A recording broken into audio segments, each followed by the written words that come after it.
இன்னொருத்தோட அக்கா என் தம்பி வந்து இந்த ஆணவ படுகொலையில் இறந்துட்டான். ஆனால் அவனுக்காக இதுவரை எந்த ஒரு நீதியும் கிடைக்கல.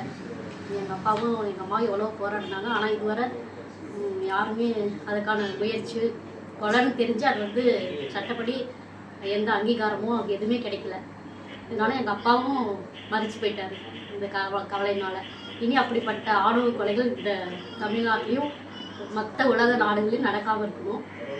அது என்னுடைய கோரிக்கை.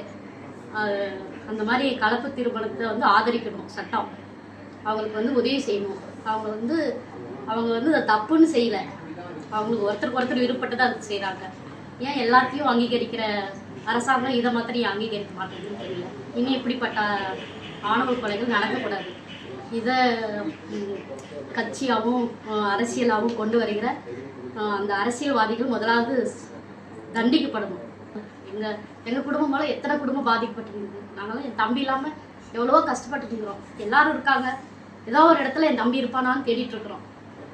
என் குடும்பமே இந்த நிலைமைக்கு ஆயிருக்காது. இந்த மாதிரி ஒரு சம்பவம் மாத்திரம் நடக்கலைன்னா இந்த குடும்பத்தை போல இனி எந்த குடும்பத்துக்கு நடக்கக்கூடாது. அதனால தயவு செஞ்சு கலப்பு திருமணம் இந்த சட்டத்தை வந்து அரசாங்கம் வந்து அங்கீகரிக்கணும், அதுக்கு உதவி செய்யணும். ஆணவ கொலை வந்து தடுப்பு சட்டம் மாதிரி நாங்கள் கேட்டுக்கொள்கிறோம். இது இவ்வளோ நடந்த என் பையன் சட்டத்தில் வந்து இது நடந்தே தான் இருக்குது. இது வந்து நடக்காத நாங்கள் கேட்டுக்கொள்கிறோம். ஆணவ படுகொலை செய்யக்கூடிய கட்சியாக சங்கமாக அது வந்து தடை செய்ய மாதிரி நான் கேட்டுக்கொள்கிறேன். சாதி மதம் கடந்து காதலித்து மனம் முடிக்க வேண்டும். ஜனநாயகம் தமிழ்நாட்டு பண்பாட்டு பெருவிழா பிப்ரவரி 21. 21ஆம் தேதி நான் கலந்துக்கிறேன். எல்லாரும் கலந்து கொள்ள மாதிரி கேட்டுக்கொள்கிறேன்.